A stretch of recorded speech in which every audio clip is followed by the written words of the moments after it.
recordar-te.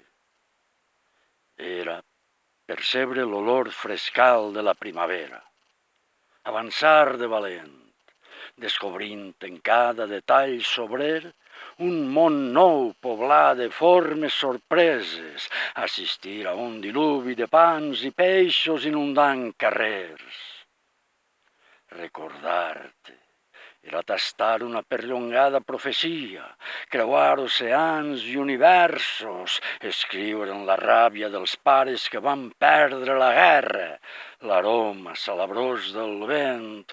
Recordar-te era alçar diàriament estendards, un Mediterrani sencer, àmplia avinguda lluent plena de músiques de dimensions desconegudes, poblar de car, barrancs i pinedes, bancals, insòlites ermites com un mocador blanc, cingleres i grutes on la mar trencava ones. Recordar-te era enregistrar dins l'ànima enquimerades llavors de l'avenir, l'aiguaneix de l'eterna joventut, sentir ben al costat ferro roent esborrant les més denses desgràcies de la terra.